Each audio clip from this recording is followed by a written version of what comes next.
राधे राधे। आज आमे माने पढ़िबा श्रीमद् भागवत चतुर्थ स्कंद त्रयोविंश अध्याय। ओम नमो भगवते वासुदेवाय। नारायणं नमस्कृत्य नरं चैव नरोत्तमं देवीं सरस्वतीं व्यासं ततो जयमुदीरयेत्। मूकं करोति वाचालं पंगुं लङ्घयते गिरिं यत्कृपातमहं वन्दे परमानन्दमाधवम्। निगमकल्पतरुगलितं फलं सुखमुखाद्मृतद्रवसंयुतं पिबत भागवतं रसमालयं मुहुरः रसिका भुवि भावुका।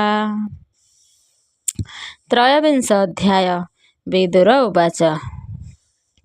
शृणि विदुर कृतकृत्य न मे मैत्रेय पादगत भमुनि करिब निस्तार कह संशय दूर। मैत्रेय उवाच। शुण विदुर शुद्ध चित्ते राजार किछि काल अन्ते वृद्ध शरीर ग्रस्त काल देखि विषाद महिपाल। मुझे द्वितीय प्रजापति तेणु मु करी सर्वस्थिति अनादि उत्पत्ति मु कली नग्रादि पुर बसाइली स्थावर जंगमादि जेते आज्ञा मु देली जेझा मते साधुंक धर्म रक्षा कली ईश्वर वचन पालिली ए धर्म रक्षा कली मोहि जन्म लभिली कर्म भूई ए मो शरीर वृद्ध हेला कामादि कर्म ही सरिला पुत्र को न देई राज्यादि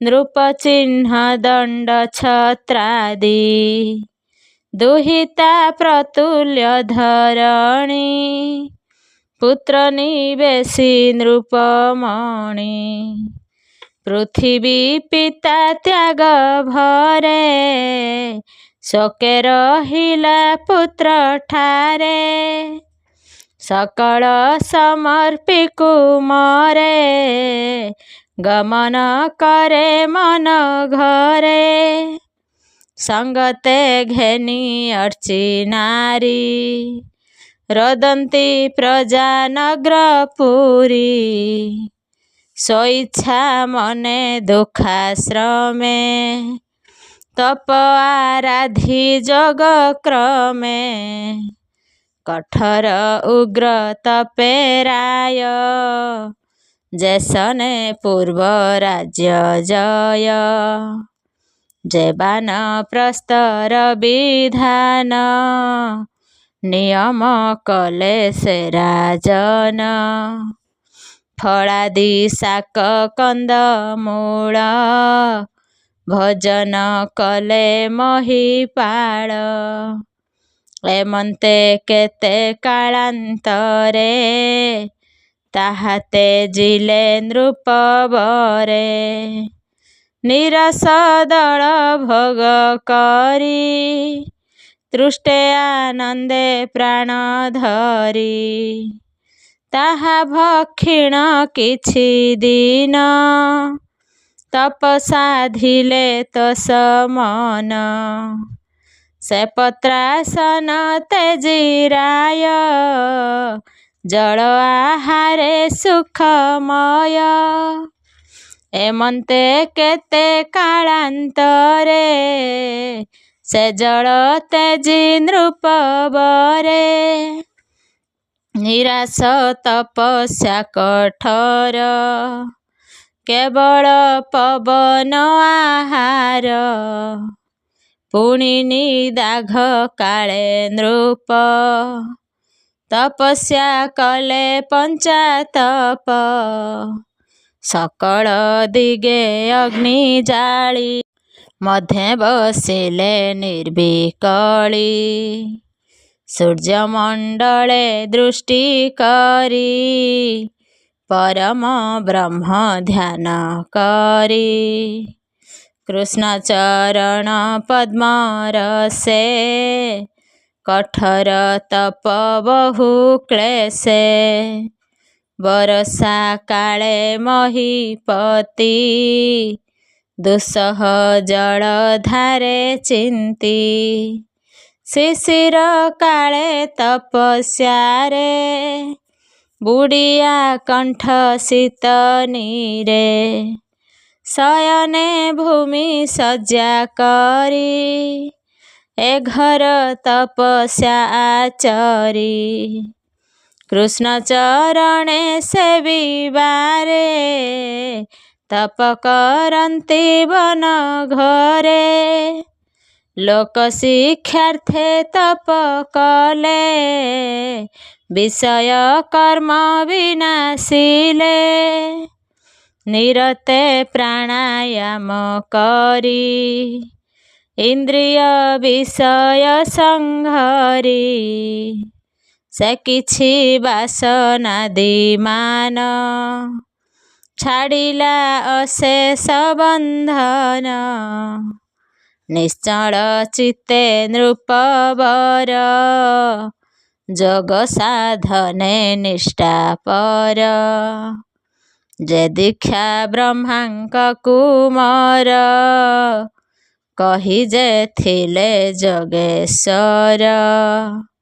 ସେ ଯୋଗେ ଗୋବିନ୍ଦ ଚରଣ, ନିତ୍ୟ ଆରାଧି ନୃପରାଣ। ଦୃଢ଼ ଭକତି ଭାବ ଯୁକ୍ତେ, ଭକ୍ତି ଜନ୍ମିଲା ହୃଦଗତେ। ପ୍ରେମାଙ୍ଗ ଆନନ୍ଦେଣ ଭକ୍ତି, ଶ୍ରୀକୃଷ୍ଣେ କଲେ ମହୀପତି। ସେ ହରି ଭଜନ ପ୍ରବଳ, ହୋଇଲା ମନ ସୁନିଶ୍ଚଳ। ନିର୍ମଳ ମନ ପ୍ରକାଶିଲା, ବିରକ୍ତି ଜ୍ଞାନ ଉପୁଜିଲା। ସେ ଜ୍ଞାନ ଅସି ତୀକ୍ଷ୍ଣ ରାଏ, ଛେଦିଲେ ହୃଦୟ ସଂଶୟେ। ଯେ କର୍ମ ଗ୍ରନ୍ଥି ଜୀବକୋଷ, ଜ୍ଞାନ ଖଡ଼୍ଗେ ଗଲା ନାଶ। ଯେ ଅହଙ୍କାରେ ଆତ୍ମା ଦେହି, ତକ୍ଷଣେ ଦୂର ଗଲା ସେହି। ତେଣୁ ପାଇଲେ ଆତ୍ମା ଗତି, ନିରହଙ୍କାରେ ତା ସୁମତି। ଏ ସର୍ବଜ୍ଞାନ ଯେ ପ୍ରକାଶ, ତା ପଛେ ତେଜି ନୃପ ଈଶ। ଯାବତ ହରିଙ୍କ ଭଜନ, ନୋହିଲେ ତାବତ ସାଧନ। ଯେବେ ଶ୍ରୀକୃଷ୍ଣ ଭାବେ ରତି, ପୂତ ହୋଇବ ତେବେ ମତି। ଭଜନେ ରସ ମତ ଦେହେ, ନ ପଡ଼େ ଶୋକ ମାୟା ମୋହ। ଏ ରୂପେ ସେ ନୃପ ଈଶ୍ୱର, ଆତ୍ମାରେ କଲେ କଳେବର। ଯେ ଯୋଗେ ଯୋଗାସନ ବଳେ, ସେ ବ୍ରହ୍ମ ସ୍ୱରୂପ ନିଶ୍ଚଳେ।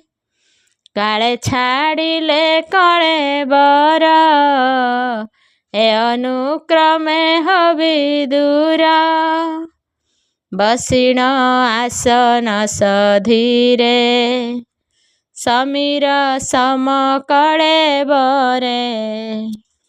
ବାମ ଚରଣ ମୂଳାଧାରେ ନିରୋଧି ଚାପିଲେ ନିର୍ଭରେ ସେ ମୂଳାଧାର ରୂପବନ ଊର୍ଦ୍ଧ୍ୱକୁ ଟେକିଲେ ରାଜନ ନାଭିରୁ ହୃଦୟ କୋଶରେ ପବନ ରଖିଲେ ସଧୀରେ ତହୁଁ ଷୋଡ଼ଶ ଦଳେ ନେଲେ ସେ ଆଜ୍ଞା ଚକ୍ରେ ବାୟୁ ବଳେ ଏମନ୍ତେ ପ୍ରାଣାଦି ପବନ ଭେଦିଲା ସେ ଷଡ଼ଚକ୍ରେଣ ସେ ବ୍ରହ୍ମରନ୍ଧ୍ରେ ଯୋଗ ବଳେ ଏ ସର୍ବ କରି ଏକ ତୁଲେ ମନ ପବନ ହୃଦେ ଧରି ଭିତରେ ରହିଲେ ପାଶରି ସେବନେ ନୃପ ରାଜା ସୁତ ଦେହ ଧାରଣ ପଞ୍ଚଭୂତ ଯେ ଯାହା କର୍ମ ଯୋଗ ବଳେ ସମଷ୍ଟି ଭୂତ ଲୟ କରେ ପବନ ନ୍ୟାସ ସମୀରଣ ଯେ କିଛି ଦେହାଦି ଧାରଣ କ୍ଷିତିକି ଆପ ମଧ୍ୟେ ନାସି ସେ ଜନ ଅନଳେ ନିବେଶି ତେଜକୁ ପବନେ ସଂଘରି ଶବଦ ଗୁଣ ତମେ ଭରି ଇନ୍ଦ୍ରିୟ ଛିଦ୍ର ଯେତେ ପୂର୍ଣ୍ଣ ତାହା ଆକାଶେ କରିଲୀନ ଆକାଶେ ଶବଦ ସଂଘରି ଶବଦ ଗୁଣ ତମେ ଭରି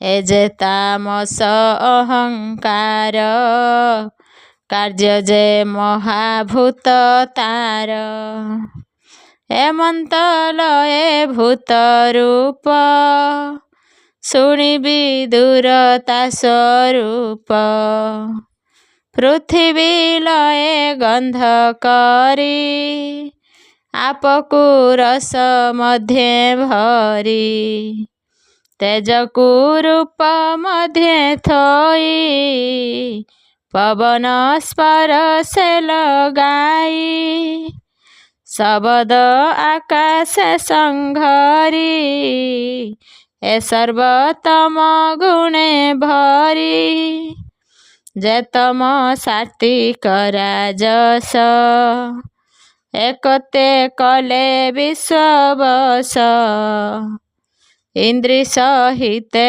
ବୁଦ୍ଧି ମନ ଯେ ଝାର କର୍ମେ କଲେ ଲୀନ ଶବଦ ଆଦି ଇନ୍ଦ୍ରି ମାନେ ଲୟ ପାଇଲେ ଯେଝା ସ୍ଥାନେ ଏହାଙ୍କ ଅଧିଷ୍ଠିତ ଦେବେ ଯେ ଲୟ ଯେଝା ନିଜ ଠାବେ ଏକତ୍ୱ ଅହଙ୍କାର ନେଇ ସେ ମହତ୍ତତ୍ୱରେ ମିଶାଇ ଏ ସର୍ବ ତତ୍ତ୍ୱ ଗୁଣେ ନ୍ୟାସ ମହତ ରୂପେ ପରକାଶ ସେ ମହାତତ୍ତ୍ୱ ମାୟା ମୋହେ ପ୍ରକୃତି ଅଙ୍ଗେ ହୋଏ ଲଏ ଜ୍ଞାନ ବୈରାଗ୍ୟ ଯୋଗ ବଳେ ସେ ବ୍ରହ୍ମେ ଜୀବ ଯାଇ ମିଳେ ଏ ରୂପେ ସେ ପୃଥୁଭୂପାଳ ଦେହ ତେଜିଲେ ପାଇ କାଳ ସେ ଅର୍ଚି ରାଣୀ ସୁକୁମାରୀ ସେ ପତିବ୍ରତେ ଧର୍ମାଚାରୀ ଦେହ ସୁଖାଇ ତପେ ଥିଲା ସ୍ୱାମୀର ମରଣ ଦେଖିଲା ତକ୍ଷଣେ ହୋଇ ହତ ଜ୍ଞାନ ଆକୁଳେ କରଇ ରୋଦନ। ଭନାଥ ମୋର ପ୍ରାଣ ନାହା, ମତେ ଦେଖାଅ କିମ୍ପା ଏହା। କପଟେ ମୁଦ୍ରିତ ଲୋଚନ, ସ୍ୱର୍ଗାପ ବର୍ଗ ଯାଇ କ୍ଷଣ। ତୁ କାଳ ବିହନ୍ତା ଈଶ୍ୱର, ଏତର ମାୟା ଖେଳ ଘର। ସ୍ଥିତି ଉତ୍ପତ୍ତି କରୁ ନାଶ, ତୁ ମାତ୍ର ରହୁ ଅବଶେଷ। ତୁ ସର୍ବ କାରଣ ମୁରାରି, କର୍ମ କାରଣେ ଦେହ ଧରି। ଏବେ ତୁ ମୃତ୍ୟୁ ଭୟ ଦେହେ, ମତେ ଦେଖାଉ ମାୟା ମୋହେ। ଭୋଜଗେଶ୍ୱର ତୋ ମହିମା, ଜାଣି ନ ପାରେ ସୁର ବ୍ରହ୍ମା। ଯେ ନାମ ମୃତ୍ୟୁ ଭୟ ନାଶେ, ଅମୃତ ଅମୃତ ସେ ପ୍ରକାଶେ। ଏ ମାୟା ମୋହ ଦ୍ୱନ୍ଦ ପାଶ, ମୁଁ ଯେତେ ଯିବି ତୁମ୍ଭ ଆସ। ଏବେ ଉପେକ୍ଷୀ ବନ ଘରେ, ପ୍ରତେଜି ଗଲ ନିଜ ପୁରେ। ମୁଁ ଯେ ନିରତେ ଅପରାଧୀ, ତୋ ପାଦେ ନ ସେବି ଦୁର୍ବୁଦ୍ଧି। ସେ ଅପରାଧେ ଦେବ ମତେ, ଏବେ ତେଜିଲ ଦୁଃଖ ଚିତେ। ତୁମ୍ଭେ ଯେ ମୋର ମନ ଦୁଃଖେ, କହ ସୁଦୟା ଭାବେ ସୁଖେ। ଭୋ ସଖୀ ନ ତେଜିବି ତୋତେ, ଯାବତ ପ୍ରାଣ ଦେହ ଗତେ। ସେ ଆଜ୍ଞା ଅଭାଗ୍ୟେ ମୋହର, ଏବେ ଫଳିଲା ଯୋଗେଶ୍ୱର। ଏ ରୂପେ ବିଳପେ ସୁନ୍ଦରୀ, ସକାର୍ଣ୍ଣବରେ ତନୁହାରି। ସେ ଅର୍ଚ୍ଚି ଦେବୀ ଜ୍ଞାନବତୀ, ତକ୍ଷଣେ ଧୀର କରି ମତି। ଅଦ୍ରିଶାନୁରେ ଚିତା କଲେ, ସ୍ୱାମୀଙ୍କୁ ତହିଁ ନିଯୋଗିଲେ। ମୁଖାଗ୍ନି କରି ବିଧି ମତେ, ସ୍ନାନ ଉଦକ କ୍ରିୟା ଯେତେ। ଏ ସର୍ବ ସାରିଣ ସୁନ୍ଦରୀ, ଅଗ୍ନିକୁ ପ୍ରଦକ୍ଷିଣ କରି। ପ୍ରବେଶ ଅଗ୍ନି ମଧ୍ୟେ ଯାଇ, ଦେବେ ଦେଖନ୍ତି ଶୂନ୍ୟ ଥାଇ।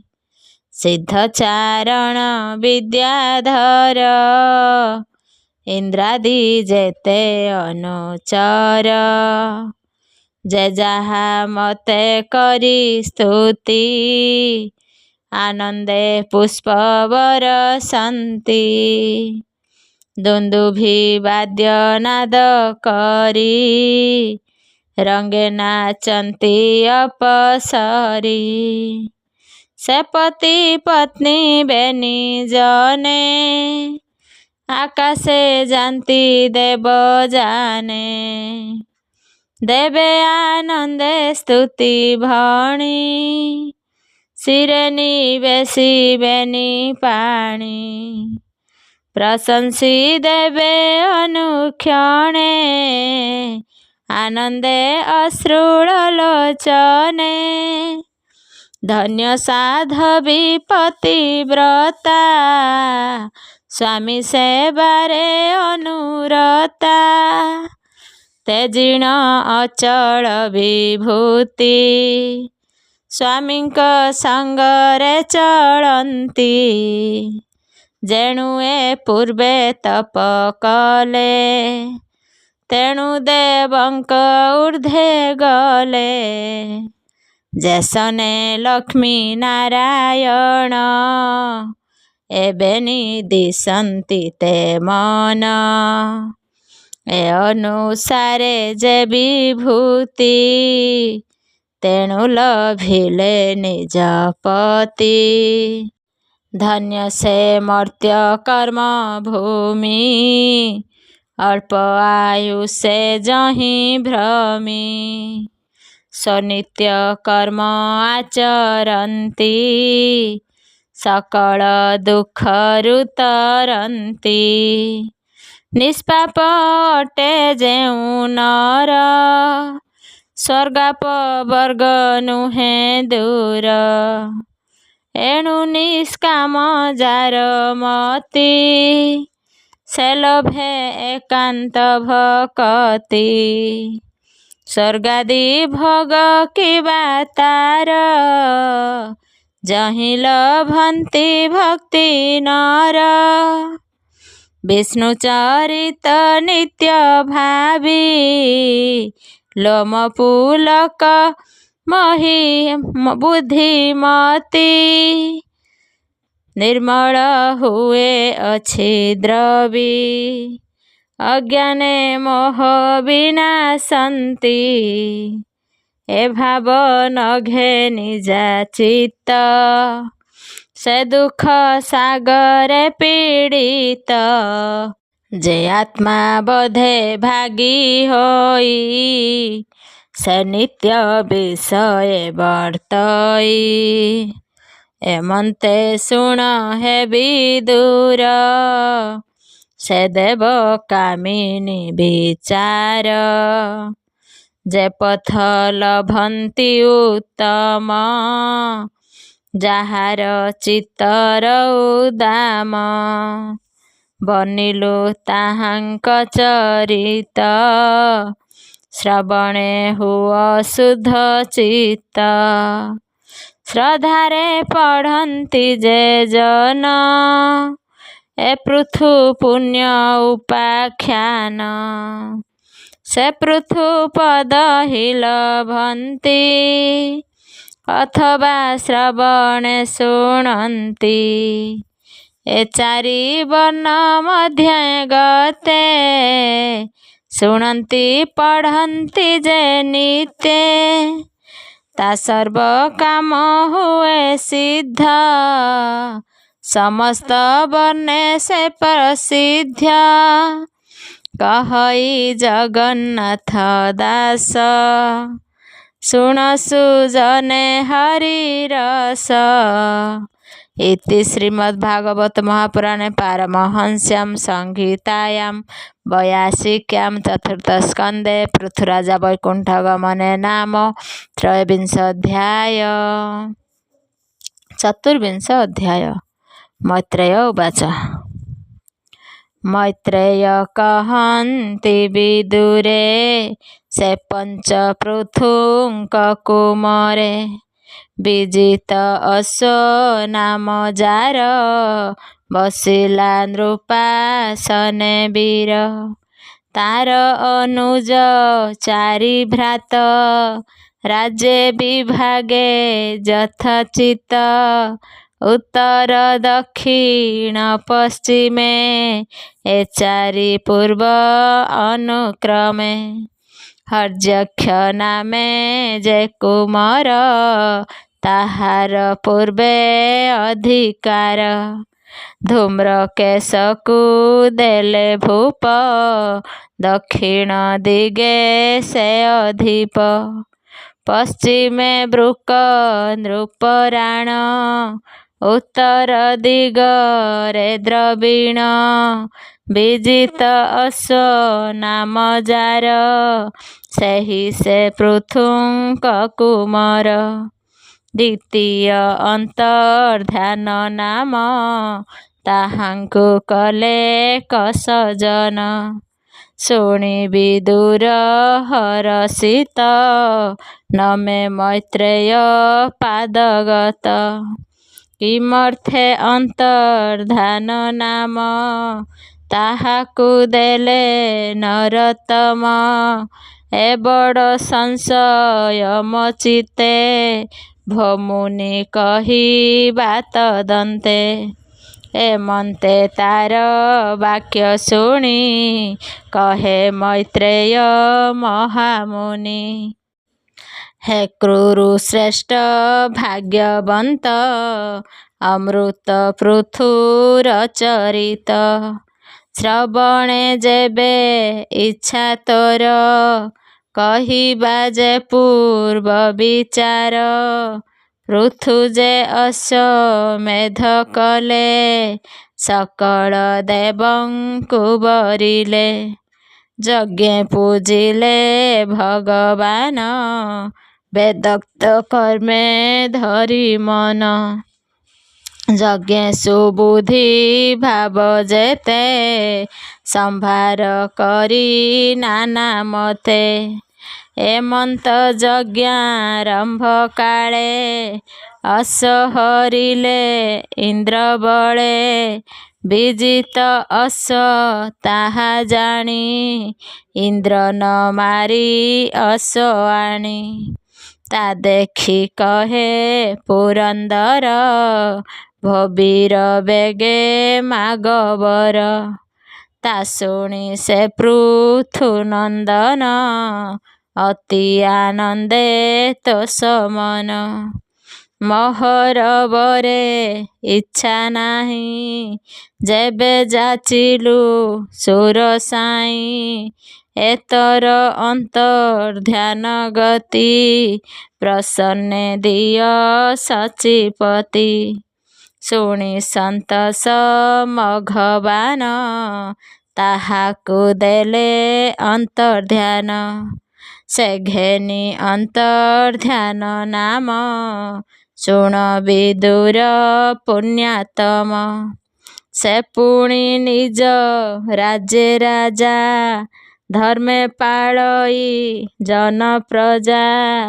ତାର ଶ୍ରୀଖଣ୍ଡୀ ନାମେ ନାରୀ ରୂପେ କାମିନୀ ମନୋହାରୀ।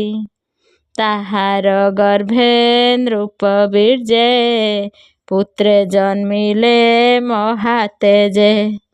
ପାବକ ସୂଚି ପବମାନ ପୂର୍ବେ ଯେ ଥିଲେ ଅଗ୍ନିଜାଣ। ସେ ଅଗ୍ନି ବଶିଷ୍ଠ କୋପରୁ ଜନ୍ମିଲେ ଏତି ନିଜ ଗରୁ। ଆର ଯେ ପତ୍ନୀ ସରସ୍ୱତୀ ଏ ଅନ୍ତର୍ଧ୍ୟାନର ଯୁବତୀ। ତାହାର ଗର୍ଭେ ଯେ କୁମର ଅବିର୍ଧାନ ଯେ ନାମ ତାର। ତାହାକୁ କଲେ ଯେ ନୃପତି ତା ଅଂଶେ ରାଜାର ସନ୍ତତି। ଅନ୍ତର୍ଧ୍ୟାନର ମାର୍ଗେ ରାଏ ବିଷୟ ସୁଖ ନ ଯୋଗାଏ। ସେ ଜ୍ଞାନ ବୈରାଗ୍ୟ ନୃପତି ତେଜିଏ ଶୟଳେ ବିଭୂତି। ମନେ ବିଚାରେ ନୃପରାଣ ଏ ସର୍ବ ଅନର୍ଥ କାରଣ। ରାଜ ସମ୍ପଦେ ଅନ୍ଧ ହୋଇ ଅଜ୍ଞାନେ ଧର୍ମ ନ ଜାଣଇ। ମଣଇ ଶତ୍ରୁ ମିତ୍ର ଭାବ ସକଳ ଘଟେ ଏକ ଜୀବ। ରାଜତ୍ୱ ଧର୍ମେ କ୍ରୋଧ ବହି ପ୍ରଜା ପୀଡ଼ନେ ଧନ ଦେଇ। ଅଧର୍ମ ମାର୍ଗେ ନିଅନ୍ତି ବଳେ ପ୍ରଜା କ୍ଷୋଭିତ କ୍ଷୁଧା ନଳେ। ପୂଜା ବିନାଶେ ଘୋର ପାପ ନରକେ ପଡ଼ନ୍ତି ଅଧିପ। ପଡ଼ୁଏ ରାଜ୍ୟ କାର୍ଯ୍ୟ ନାହିଁ ଯଜ୍ଞ କରିବା ସୁଖେ ରହି। ଯଜ୍ଞର ଛଳେ ସେ ରାଜନ ତେଜିଲେ ନୃପ ସିଂହାସନ। ନିଷ୍କାମ ପଥ ଆଶ୍ରେ କଲେ ପରମ ପୁରୁଷେ ଭଜିଲେ। ସୋହଂସ ଦୀକ୍ଷାରେ ରାଜନ ଗମିଲେ ବୈକୁଣ୍ଠ ଭୁବନ। ଯେହ ବିର୍ଧାନ ତାକୁ ମର ବସିଲା ନୃପାସନେ ବୀର। ଯା ପତ୍ନୀ ନାମ ଅବିର୍ଧାନୀ ସୁରମୋହିନୀ ସୁଲୋଚନୀ। ତାହାର ଗର୍ଭେ ଛସୁତ ଜନ୍ମିଲେ ତେଜେ ବଳବନ୍ତ। ଗୟଜେ ବହିର୍ଷଧ ଶୁକ୍ଳ କୃଷ୍ଠ ସତ୍ୟ ଯେ ଜିତବ୍ରତ। ସେହ ବିର୍ଧାନର ସନ୍ତତି ମହତ ଗୁଣ ଅତି ପ୍ରତି। ସେ ଭାଗ୍ୟବନ୍ତ ଦଣ୍ଡଧାରୀ ତା ଯଶ ତ୍ରୈଲୋକ୍ୟ ବିସ୍ତାରୀ। ସେ କ୍ରିୟା କାଣ୍ଡର ଦ୍ୱିଗୁଣ ଅଦ୍ଭୁତ ତାର କର୍ମମାନ। ଯେ କର୍ମ କଲେ ଏ ଜଗତେ ଶୁଣ ବିଦୁର କହୁ ତତେ। ଭୂତ ଭବିଷ୍ୟ ବର୍ତ୍ତମାନେ ନ ଦେଖି ଏତି ନିଭୁବନେ। ଏ ଯୋଗେ ପ୍ରାଚୀ ନଗ୍ରସ୍ଥଳ ଗୁଣେ ଆଚ୍ଛାଦିଲା ସକଳ। ଏଣୁ ତା ନାମ ମହୀସ୍ଥଳେ ପ୍ରାଚୀନ ବହିର୍ଷଦ ଦେଲେ। ସେ ଯେ ପ୍ରାଚୀନ ମହୀପତି ବିବାହ ସମୁଦ୍ର ଦୁହିତି। ସେ ଶତଦ୍ରୁତି କନ୍ୟାସାର ତ୍ରୈଲୋକ୍ୟେ ନାହିଁ ପଟାନ୍ତର। ତାର ଚରିତ ପୂର୍ବ କଥା ହଇଲା ଯେ ବଣ ବ୍ୟବସ୍ଥା। ବ୍ରହ୍ମା ତାହାର ପୁରେ ଆସି କନ୍ୟାକୁ ବରିଲା ବିଶ୍ୱାସୀ। ବ୍ରହ୍ମା ବଚନେ ସିନ୍ଧୁପତି ରାଜାରେ କରିଲେ ଦୁହିତି। ସେ ଯେ ପ୍ରାଚୀନ ମହୀପତି ତ ବିଭା କାଳେ ଶତଦ୍ରୁତି। ଅଗ୍ନି ପ୍ରଦକ୍ଷିଣ କରନ୍ତେ ଯେହ୍ନେ ଚଣ୍ଡାଂଶୁ ଭୂମିଗତେ। ସେ କନ୍ୟା ରୂପେ ହୁତାସନ ଅନଙ୍ଗେ ହଇଲା ଅଧୀନ। ସେ ଶତଦ୍ରୁତି ରୂପବତୀ ଚରଣେ ନୂପୁର ଶୋଭନ୍ତି। ସେ ମତ୍ୱଦୀର ଦଗାମିନୀ ଚରଣେ ନୂପୁରର ଧ୍ୱନି। ଶ୍ରବଣେ ଅନଙ୍ଗ ପୀଡ଼ିତ ମୂର୍ଖ ପଣ୍ଡିତ ସୁରବନ୍ତ। ତା ରୂପ ଦେଖି ବୁଦ୍ଧ ଜନେ ମୋହେ ପଡ଼ନ୍ତି ହତଜ୍ଞାନେ। ଅମର କିନ୍ନର ଉରଗ ସିଦ୍ଧ ଚାରଣ ଖଗମୃଗ ଇତ୍ୟାଦି ପଶୁ ଜୀବ ଯେତେ ତା ରୂପ ଦୃଶ୍ୟ ବିମୋହିତେ। ତା ପ୍ରତି ତୁଲେ ଏ ଜଗତେ ନ ଦେଖି ସ୍ୱର୍ଗ ମର୍ତ୍ତ୍ୟଗତେ। ସେ ପ୍ରାଚୀ ବର ହୀରାଜନ ତା ରୂପେ ହଇଲା ଗଧୀନ। ସକଳ ଧର୍ମ ପରିହର ତା ବଶେ ନିତ୍ୟ ଦଣ୍ଡଧାର। ସେ କ୍ରୀଡ଼ା ମୃଗ ଜୀବ ପ୍ରାୟେ ତା ବଶେ ଧର୍ମ କଲା କ୍ଷୟେ। ରାତ୍ର ଦିବସ ନ ଜାଣିଲା ତା ରୂପେ ଧ୍ୟାନେ ଦିନ ଗଲା। ତା ବିନା ଆଜ୍ଞାରେ ରାଜନ ନ କରେ ଅନ୍ୟ କର୍ମମାନ। ସେ ପତ୍ନୀ ଠାରେ ତାର ବୀର୍ଯ୍ୟେ ପୁତ୍ର ଜନ୍ମିଲେ ମହାତେଜେ। ସେ 10 ପୁତ୍ର ଆତ୍ମା ଏକ ଶୁଦ୍ଧ ସୁନ୍ଦର ସୁବିବେକ। ସମ ଆକୃତି ରୂପ ଦେଶ ଏକଇ ନାମ ପ୍ରଚେତସ। ତାହାଙ୍କୁ ଚାହିଁ ନୃପବର କହିଲେ ପ୍ରଜା ସୃଷ୍ଟିକର। ତକ୍ଷଣେ ପିତା ଆଜ୍ଞା ପାଇ ସେ ଯେ ପ୍ରଚେତା 10 ଭାଇ।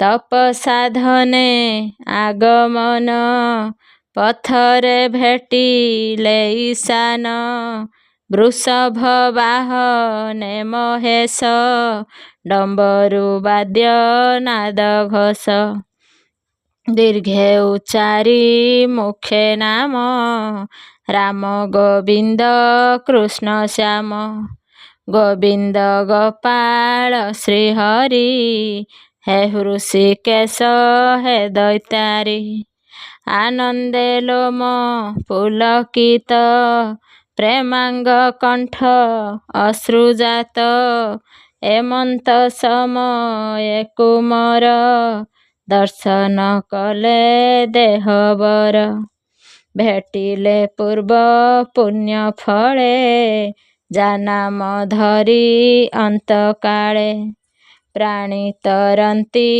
ଅର୍ଘାନବ ସେ ସର୍ବଦେବଙ୍କୁ ଦୁର୍ଲଭ ତାହାଙ୍କୁ ଚାହିଁଣ ଗିରିଶ କହନ୍ତି ଶୁଣ ବାଳ ଶିଷ୍ୟ କାହାର ପୁତ୍ର ତୁମ୍ଭେମାନେ କି ନାମ ଗୋତ୍ର ବାଞ୍ଛା ମନେ ବୟ ଆକୃତି ସମଦୃଶ ବାଳ ନବୀନ ତୁମ୍ଭେ ଦଶ କିମର୍ଥେ ତୁମ୍ଭେ ଆଗମନ କହ ସଂଶୟ ତେଜି ମନ ସେ ଦେବ ବାକ୍ୟ ସୁମଧୁର ଅମୃତ ଜିଣି ସୁଧାକର ଶୁଣି ପ୍ରଚେତା ଦଶ ଭାଇ କହନ୍ତି ଶିରେ କର ଦେଇ ଶୁଣି ମା ପ୍ରଭୁ ଦେବ ଈଶ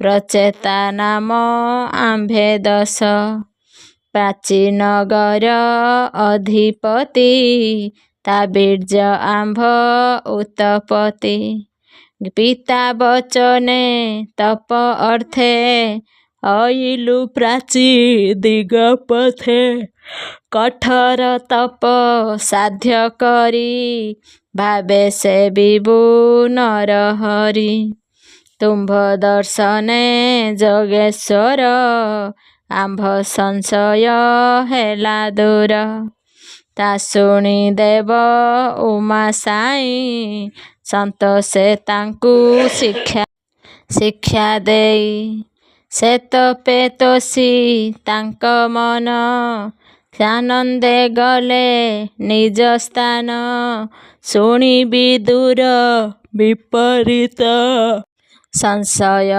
ଚିତ୍ତେ ଆଚ୍ଛାଦିତ କହେ ମୈତ୍ରେୟ ମୁଖ ଚାହିଁ ଅଦ୍ଭୁତ ଦୁର୍ଘଟିତ ଏହି ନର ଅମରେ କାହିଁ ସଙ୍ଗ କେମନ୍ତେ ହୋଇଲା ସଂଯୋଗ ଏ ବଡ଼ ସଂଶୟ ଯେ ମତେ ଭମୁନି ଫେଡ଼ିବା ତଦନ୍ତେ ଯେ କାଳ ରୁଦ୍ର ରୂପେ ଜାତ ଉତ୍ପତ୍ତି ପାଳନ ତଦନ୍ତ ସେ ଯେ ପ୍ରଚେତା ଭାଇ ଦଶ କି ରୂପେ କଲେ ତାଙ୍କୁ ତୋଷ ଦେବ ମାନବ ସଙ୍ଗ କାହିଁ ସେ ଯେ ଭେଟିଲେ ଉମା ସାଇ ଅତି ଦୁର୍ଲଭ ମୋକ୍ଷ ଅଙ୍ଗ ମନୁଷ୍ୟ ହୋଇଲା ସଂଯୋଗ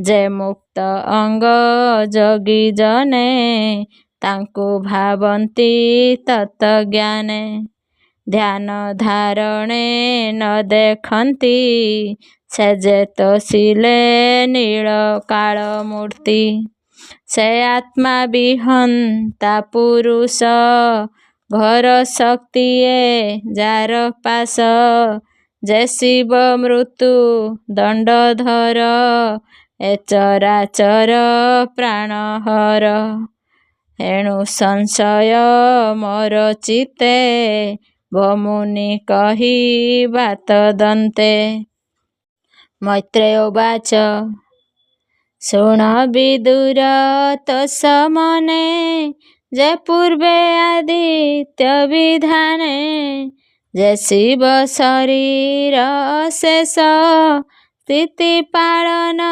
କରେ ନାଶ कर्मानुसारे प्राणींकर सुजन पालन संहार अविद्या कर्मे काल रूपी से शिव सूर्य रूपे व्यापी सुविद्याचार जाहार ताकु संतोष शूलधर सम विषम तांक नाही मित्र बैरी अबा काहीं एणु से मते जे भावंती ए घर मृत्यु निस्तरंती से जे प्रचेता भाई दश पिता वचने तेणु तस तप साधने आगमन तेजी अचल भगवान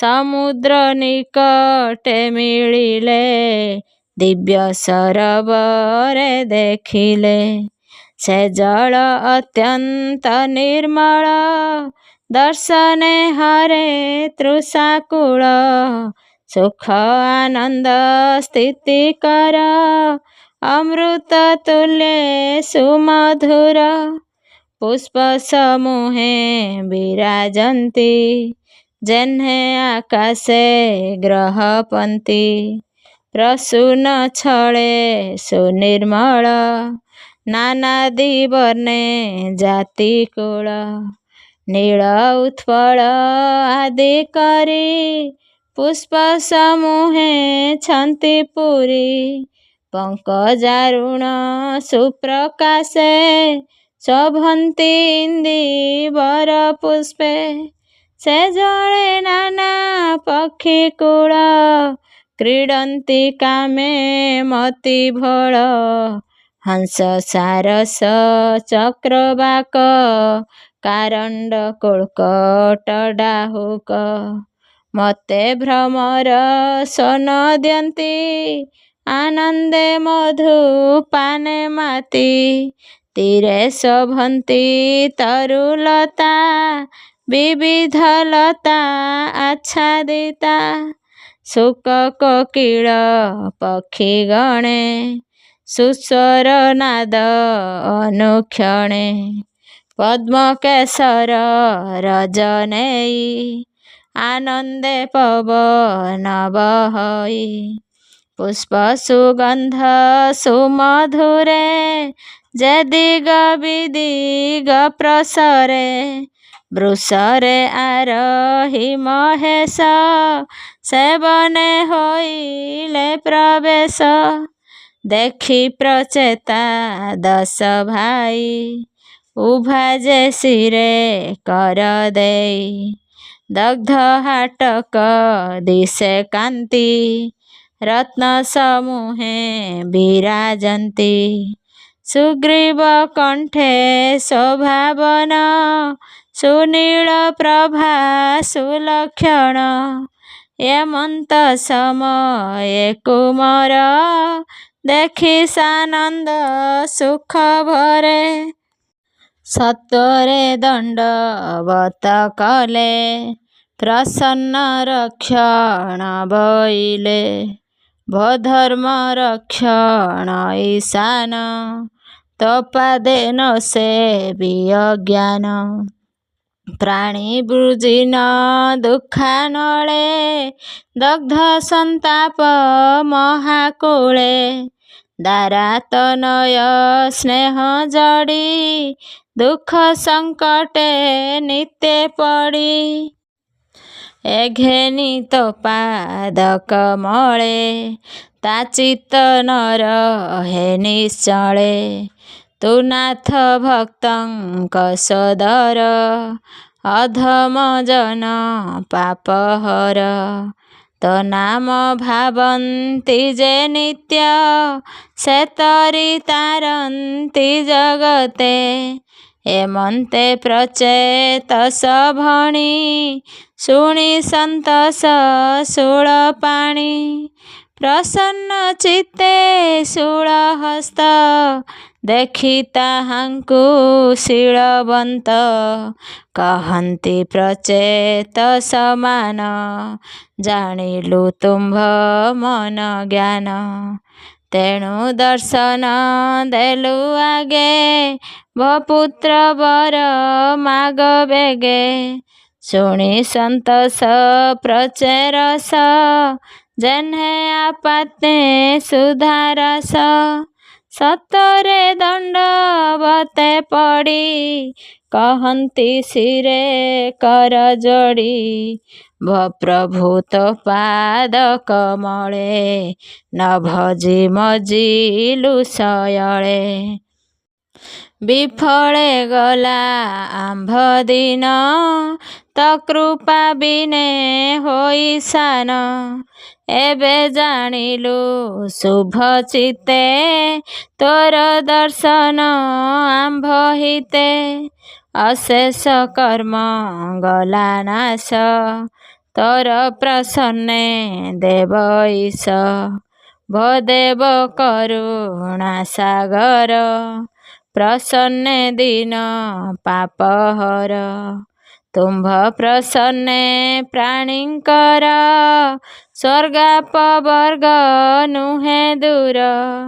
ଭୋ ଯୋଗେଶ୍ୱର ତୋ ମହିମା ନ ଜାଣି ପାରେ ସୁର ବ୍ରହ୍ମା। ଆମ୍ଭେ ବାଳକ ଶିଶୁମତି କାହୁଁ ଜାଣିବୁ ତୋର ଗତି। ଯେ ଆଜ୍ଞା ପ୍ରଭୁ କୃପା ତୋର ଧର୍ମାଦି କାମ ମୋକ୍ଷ ଦ୍ୱାର। ଏ ମନ୍ତେ ନାନା ସ୍ତୁତି କରି ପ୍ରେମ ଆନନ୍ଦେ ଅଶ୍ରୁ ପୁରି। ଶୁଣି ପ୍ରମୋଦେ ଉମାକାନ୍ତ ପ୍ରସନ୍ନେ କହନ୍ତି ଅନନ୍ତ।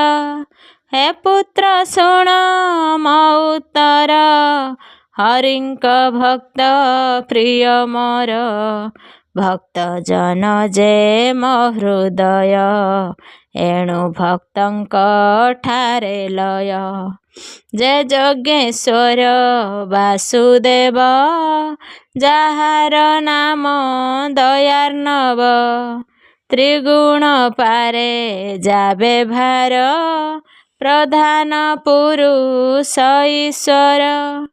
ତାହାଙ୍କ ଭକ୍ତ ଯେତେ ଜନ ସେ ମୋର ଅଟନ୍ତି ଜୀବନ। ଏଣୁ ମୁଁ ତୁମ୍ଭରେ ପ୍ରସନ୍ନ ବୈଷ୍ଣବ ନୁହନ୍ତି ଅଭିନ୍ନ। ତାଙ୍କ ମହିମା ଯଶ ଗୁଣ ମୋ ତହୁଁ ସାବଧାନେ ଶୁଣ। ଯେ ପ୍ରାଣୀ ସତ ସମ୍ବସରେ ସ୍ୱଧର୍ମେ ସ୍ୱନିଷ୍ଠା ଆଚରେ। ତଦନ୍ତେ ବ୍ରହ୍ମ ଜ୍ୟୋତି ପାଇ ଅଶେଷ କଳ୍ମଷ ଛାଡ଼ଇ। ସେ ବିପ୍ର ଦେହ କି ପ୍ରକାର ସେ ପୁଣ୍ୟ କରେ ନିରନ୍ତର। ଅଶେଷ ପୁଣ୍ୟ ଗର୍ଭ ଫଳେ ସେ ମୋତେ ଲଭେ ଅନ୍ତକାଳେ। ବୈଷ୍ଣବ ପଦ ଯେବେ ପାଇ ଏ ଲିଙ୍ଗ ଶରୀର ଧ୍ୱଂସଇ। ଲିଙ୍ଗ ଭଙ୍ଗନେ ମୋକ୍ଷ ଯୋଗ ନ ଲଭେ ମୃତ୍ୟୁ ଭୟ ଅଙ୍ଗ। ତୁମ୍ଭେ ଭକ୍ତର ମଧ୍ୟେ ସାର ଲକ୍ଷଣ ଜାଣିଲୁ ତୁମ୍ଭର। ଆମ୍ଭର ପ୍ରିୟ ଯେବେ ହରି ତୁମ୍ଭେ କେମନ୍ତେ ମୋତେ ସ୍ମରି। ଏଣୁ ମାନବ ଭକ୍ତ ଯେହି ମୋ ପ୍ରିୟ ତହୁଁ କେହି ନାହିଁ। ଆହେ ପ୍ରଚେତା ଭାଇ ଦୋଷ ଏ ତୁମ୍ଭ ବାକ୍ୟ ହେଲୁ ତୋଷ। ହରି ଭଜନ ଏ ପ୍ରକାର କହିବା ଦୃଢ଼ ଚିତ୍ତେ ଧର। ସେ ହରି ପ୍ରସନ୍ନ ଏମନ୍ତ ଥେବେ ତୁମ୍ଭର ଦୟା ଚିତ୍ତ।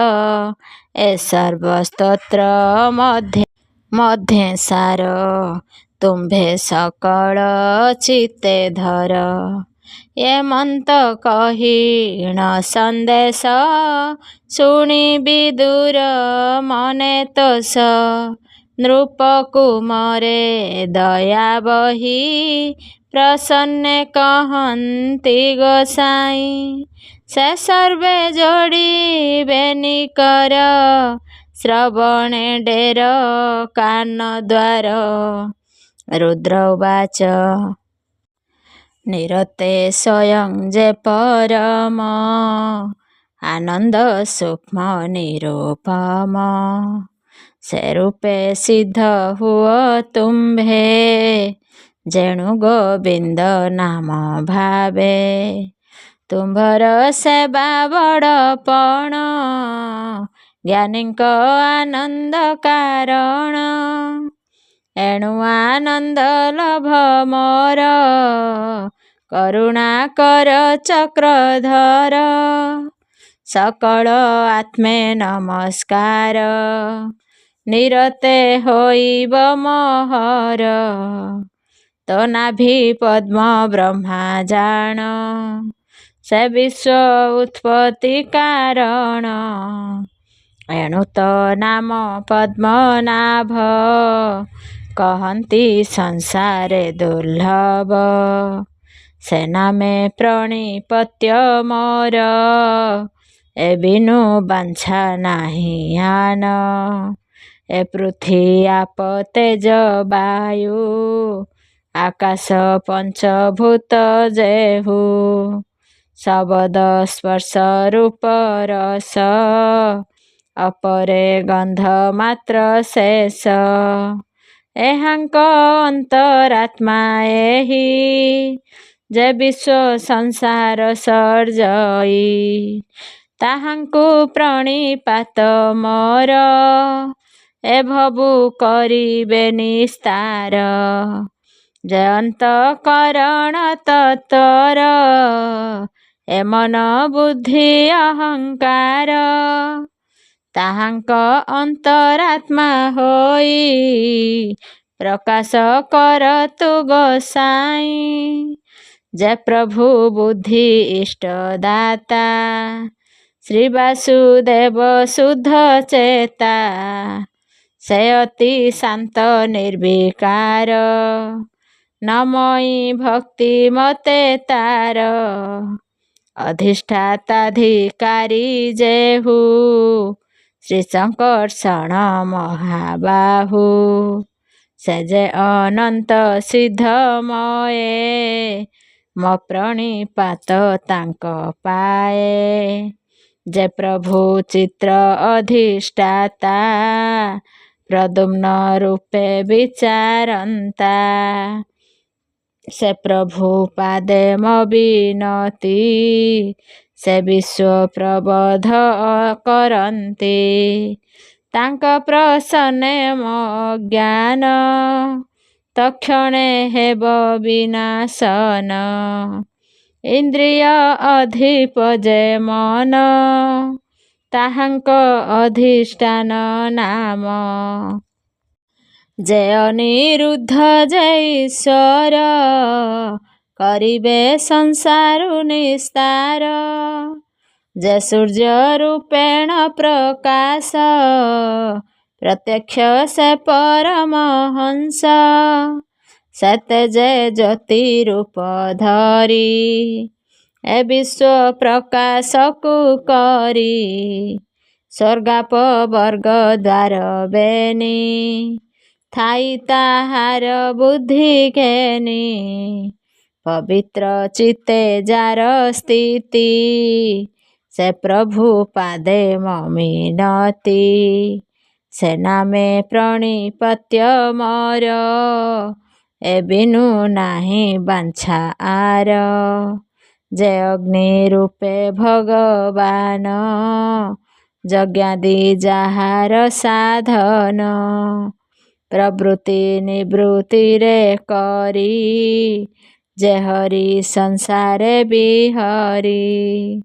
ସେ ପିତୃଦେବଙ୍କ କାରଣ, ହୋଇଲେ ଅନ୍ୟ ସ୍ୱରୂପେଣ। ସେ ସମରୂପ ନାରାୟଣ ଧଇଲେ ଯେ ଅର୍ଥ କାରଣ। ତ୍ରିପଦୀ ପାଦେ ମୋ ବିନତି ଯେଣେ ହୋଇବ ମୋର ଗତି।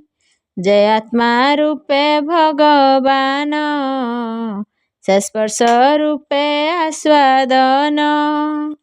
ଯେ ମହି ରୂପେ ସର୍ବକାଏ ବିଶ୍ୱ ସଂସାର ଯାର ଦେହେ। ସେ ପ୍ରଭୁ ଚରଣେ ମୋ ମନ ନିରତେ ରହୁ ଅନୁକ୍ଷଣ। ଯେ ତୁମ୍ଭ ପଙ୍କଜ ଚରଣ ଯେ ପ୍ରାଣୀ ପଶନ୍ତି ଶରଣ। ଅଶେଷ ମାୟା ଦ୍ୱନ୍ଦ ଭये ଖଣ୍ଡନ୍ତି ପ୍ରଭୁ ଦେବରାଏ। ସେ ରୁଦ୍ର କହନ୍ତି କୁମର ଏ ଗୀତା ଶୁଦ୍ଧ ମନେ ଧର। ଏ ଗୀତା ପୂର୍ବେ ବ୍ରହ୍ମା ମତେ କହିଲେ ଭୃଗାଦି ସହିତେ। ଏ ସ୍ତବ ପଢ଼ନ୍ତେ ଆମ୍ଭର ଅଜ୍ଞାନ ଯଶା ହେଲା ଦୂର। ମହେଶ କହିଲେ କର୍ଣ୍ଣରେ ଆନନ୍ଦେ ଧରି ତାକୁ ମରେ। ସାଷ୍ଟାଙ୍ଗେ ତାହାଙ୍କ ଚରଣେ ନମିଲେ ପ୍ରଚେତ ସଗଣେ। କହଇ ବିପ୍ର ଜଗନ୍ନାଥ ଚତୁର୍ଥ ସ୍କନ୍ଧେ ଭାଗବତ। इति श्रीमद्भागवत महापुराणे पारमहंस्यां संहितायां 82 चतुर्थ स्कन्धे रुद्रगीता उपाख्याने नाम 24 अध्याय।